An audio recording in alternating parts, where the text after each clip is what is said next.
Isso daqui eu acho que é inglês. E já é mais recente, mas ainda assim é neoclássico. Olha os rostos que eles representaram.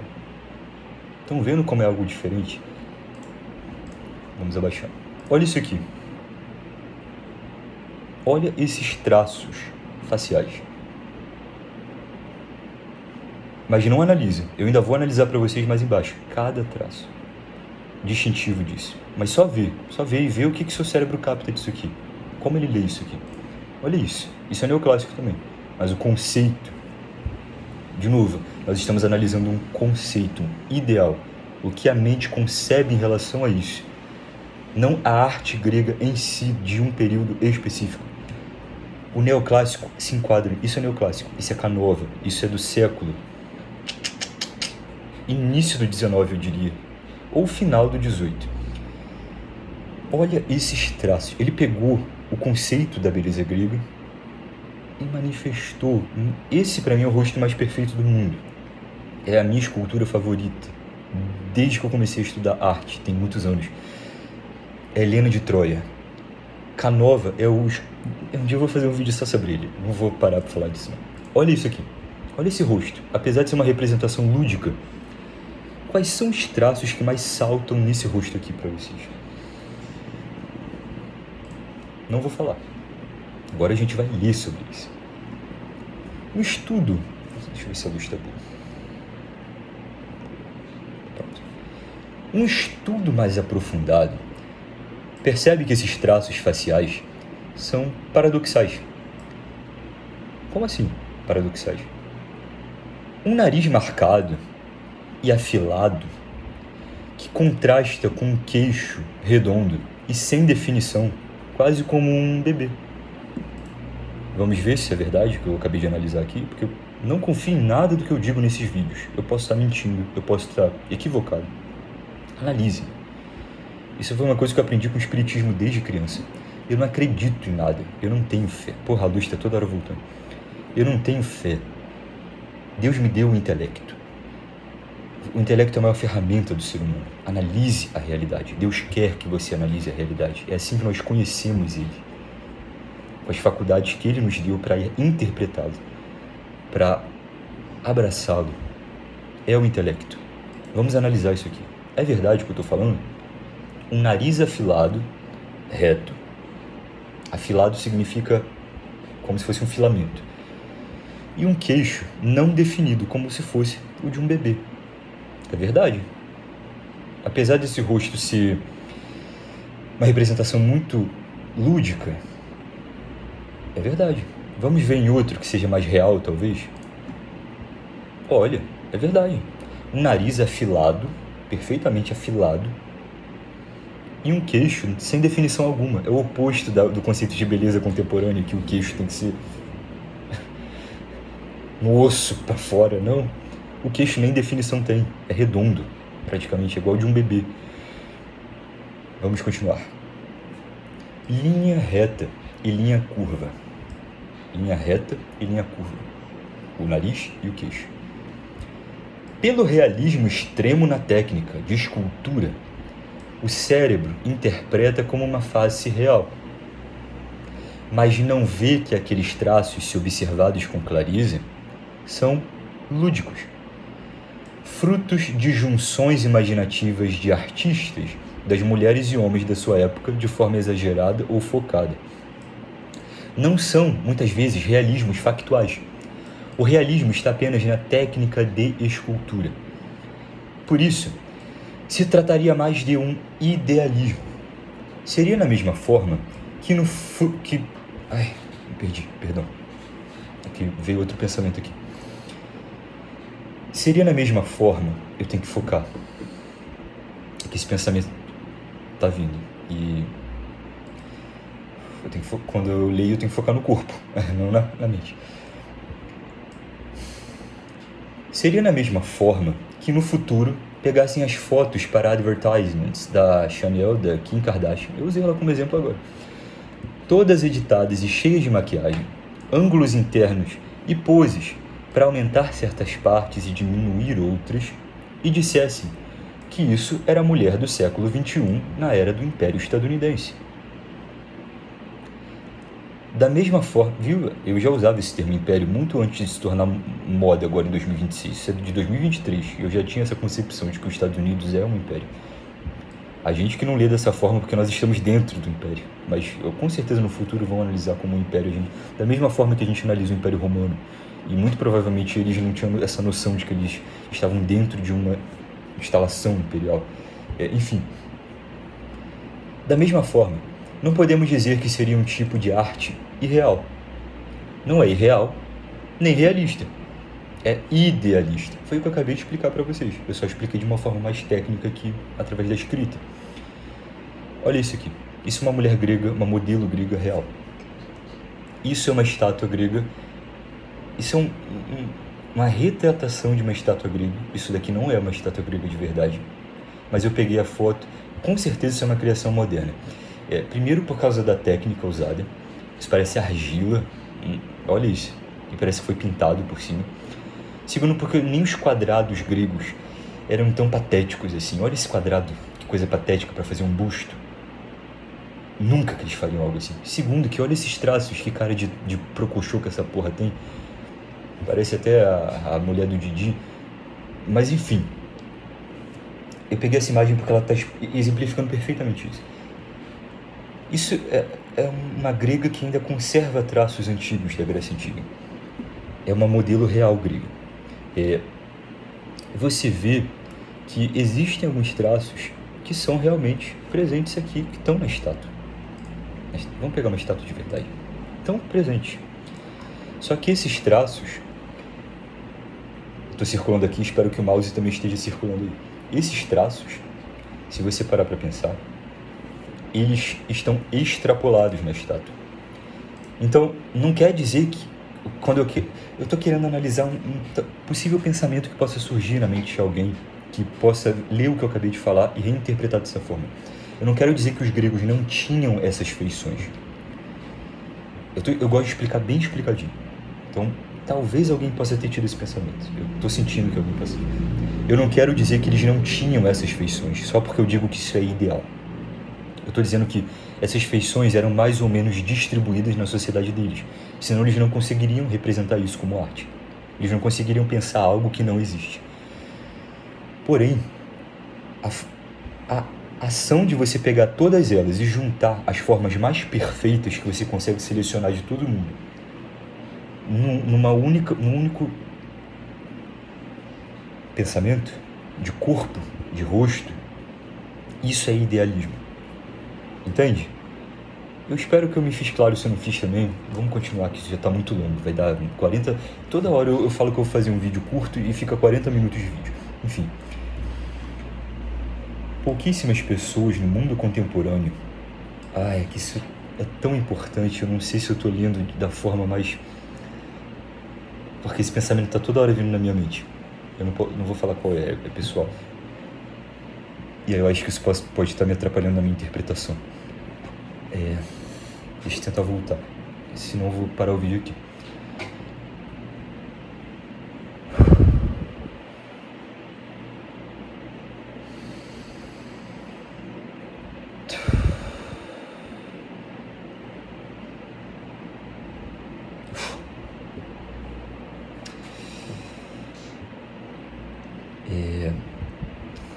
Vamos lá. Pouquíssimas pessoas no mundo contemporâneo detêm ainda esses traços faciais, sendo difíceis de achar até entre europeus, que dirá na América. O espírito heleno se perdeu no evoluir das eras, e seu sangue se degenerou. Sem contar que mesmo naquela época, do grande império de Alexandre Magno, poucas pessoas deveriam ter esses traços, foi o que eu acabei de falar, a ponto de serem retratados em estátuas. A elite da beleza até para a época. O artista se inspirava na beleza dos mais pujantes para retratar suas faces como deuses, mitos e coisas à parte, coisas de outro mundo. Olha aqui, uma representação, isso é uma representação moderna, provavelmente, não é ainda uma estátua grega, só que a proporção isso eu posso falar. É perfeita, a proporção matemática do rosto é perfeita, é ideal. Não é para representar a cara de qualquer um, é isso que eu quero dizer. Nem a cara do ser mais importante daquela sociedade. Você pega um rei, da mesma forma que os egípcios faziam com o faraó. Não. É para você representar algo que é além da realidade. É a possibilidade de ser isso. Entende? É abstrato. Tudo tem simetria no semblante grego. O rosto é pura matemática. Esse fascínio que as feições gregas geraram nos romanos e depois no renascimento cultural, nos europeus em geral, foi cunho de muitas teorias racistas e pseudo-darwinismo social, como os diagramas de Petrus Camper. Petrus Camper foi um desses estudiosos desse período, se não me engano, no século XVII ou XVIII, e aí estava muito na moda o que viria a ser, quando Darwin, depois no século XIX, concebeu a teoria da evolução das espécies, o racismo científico europeu. Isso daqui que nós estamos analisando, o ideal da beleza grega, foi interpretado por esse período histórico a ponto deles acharem que era algo biológico. Olha isso, eles faziam como se o rosto grego, eu estou circulando, acho que o mouse deve estar circulando, como se o rosto grego fosse a pós-evolução do europeu contemporâneo. Ai, que ódio! É isso que eu estou tentando provar nesse vídeo, que não é assim. O europeu moderno, contemporâneo, de qualquer outro, não é nada a ver com o grego. Eu vou mostrar para vocês. O prognatismo mandibular quase negativo, a testa frontosa, a cabeça grande e redonda da beleza grega, indicaram e serviram, aqui eu escrevi errado, e serviram de embasamento para dizer que os deuses, as representações dos melhores humanos da Grécia Antiga, tinham um cérebro maior, e seu formato de crânio era para onde o ser humano devia arrumar. Porque eles tinham essa obsessão no século XVIII e XIX do racismo científico de achar que tamanho de cérebro significava evolução da raça. E hoje em dia a gente já vê que é densidade dos neurônios, não tem nada a ver com o tamanho do cérebro. Mas eles viram, se a estátua grega tem cabeça gigante, realmente a cabeça deles, como eu falei, isso aqui parece um rosto real, mas não é. Todas essas proporções são irreais. A cabeça, inclusive, é muito grande para um ser humano normal. Não é que não possa ter, tem ser humano até que tem 4 braços. Você deve encontrar lá em algum período, em alguma aldeia da Índia, você encontra qualquer coisa. Eu botei isso na cabeça. Se você for no leste asiático, você encontra qualquer coisa que você imaginar em algum local inóspito ali. Mas eles pensaram isso. Se a cabeça deles é proporcionalmente maior que a maioria dos seres humanos, dos deuses desse ideal de beleza, naturalmente eles são mais inteligentes. Então, naturalmente, isso daqui é o que a evolução humana deve rumar. É patético, mas fazia sentido na realidade deles, eu não estou julgando. Para o conceito de ciência que eles tinham na época, isso fazia sentido. Então, normalmente as pessoas mais inteligentes da sociedade deveriam pensar assim. Pois mais cérebro indicaria uma maior inteligência, racionalidade, humanidade. Quanto menos semelhança com os animais, mais evoluído seria o espírito daquele povo. E os gregos eram os menos semelhantes aos animais de todos. Bom, se você pegar os desenhos de Leonardo da Vinci, você vai ver que tem alguns muito curiosos, que são pessoas com rostos de animais, mais ou menos animalísticos. Deixa eu ver se eu encontro aqui pra vocês. É que eu tô com medo desse vídeo ficar muito... Será que tem aqui? Não era desenhos de animais de Leonardo da Vinci. Não era isso.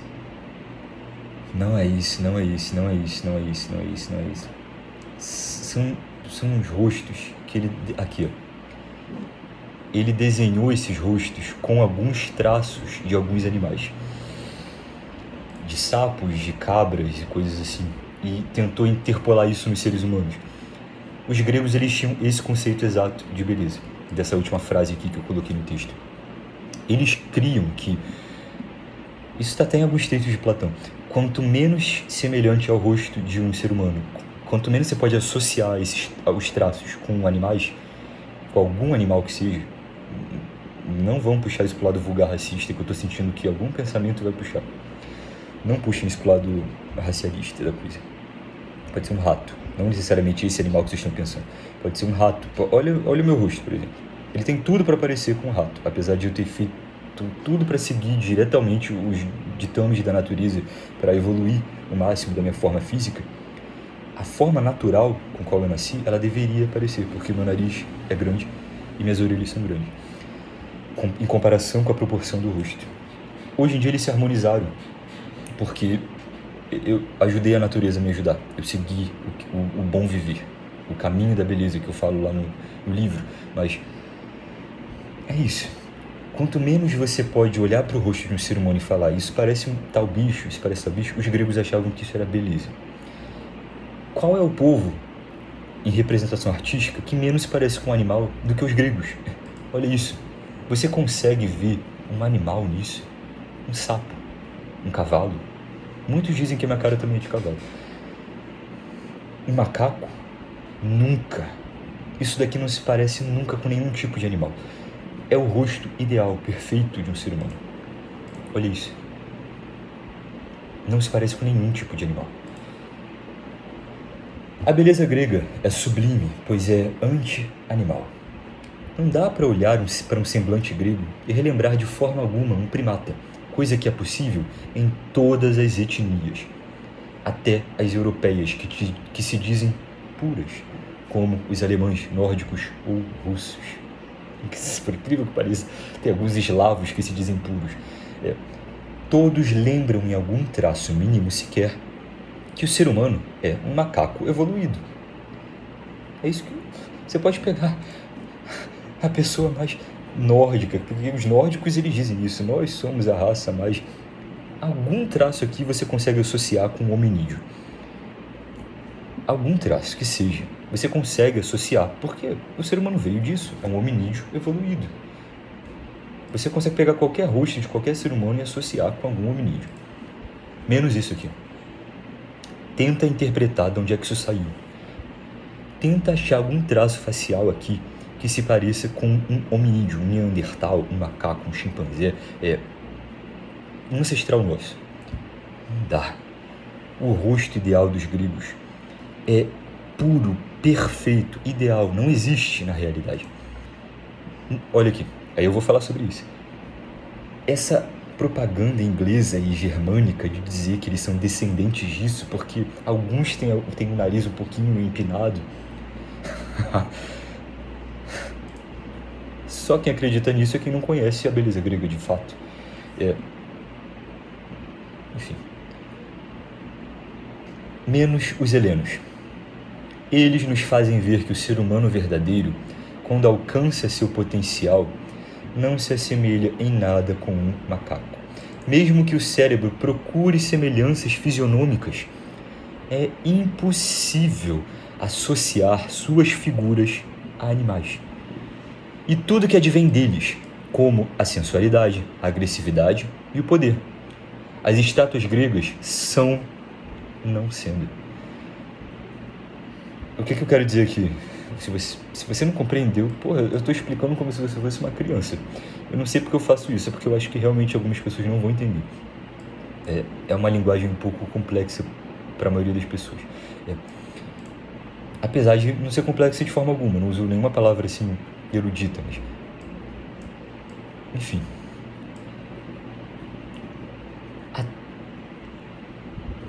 Deixa eu ver se eu falo isso aqui. É impossível você associar isso aqui a um animal. O cérebro pode tentar caçar qualquer traço, você não vai conseguir associar nenhum desses traços ideais helênicos a um bicho, principalmente ao nosso ancestral evolutivo, que são os símios, o Homo erectus, por exemplo, que é o nosso ancestral mais recente. E as coisas associadas aos animais, que é a sensualidade, a agressividade e o poder. Olhando para esses deuses, você consegue... Não importa que Deus é, o que ele é. Estou falando do rosto puro, a forma em si. Você consegue olhar para esse rosto E associar isso a desejo, a luxúria, a tesão, a putaria, no sentido mais vulgar, como os portugueses passaram para os brasileiros falarem, a putaria, a arte das putas. Mas os portugueses, eles são um povo tão medíocre que eles têm...